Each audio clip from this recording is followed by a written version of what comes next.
ہندوتوا کی فورسز اور زائنسٹ فورسز کے درمیان میں ایک انہولی الائنس اس وقت پایا جاتا ہے. اس کے اغراض و مقاصد صرف ایک ہی ہیں کہ دو روگ اسٹیٹس دو بڑے ریجنز کو ڈی اسٹیبلائز کرنا چاہتی ہیں. Your take on it. جو دونوں اسٹیٹس پروفیس کرتی ہیں نا انٹرنیشنلی، وہ یہ کہتی ہیں ہم دونوں ڈیموکریسی ہیں، انڈیا اور اسرائیل، اور ہم دونوں کو اسٹیٹ اسپانسرڈ ٹیررزم کا سامنا ہے. تو یہ ان کا ایک اسموک اسکرین ہے انٹرنیشنلی جو وہ کہتے ہیں.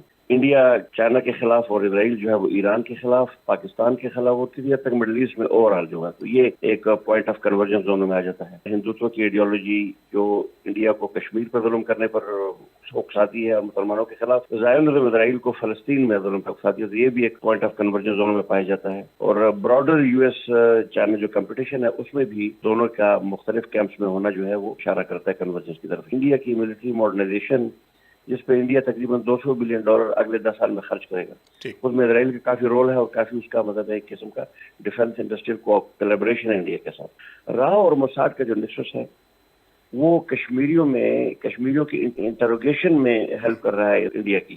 دو فرمز ہیں انڈیا میں، ایک کو تھنک سائبر کہتے ہیں اور ایک کو کہتے ہیں ڈیپ ویو کنسلٹنسی. انہوں نے تقریباً $10 ملین ایلوکیٹ کیے ہیں سائبرولوجسٹ کو ٹرین کرنے کے لیے. ٹیکنالوجی میں اے آئی میں ہمیں we should be very very careful about this in the future.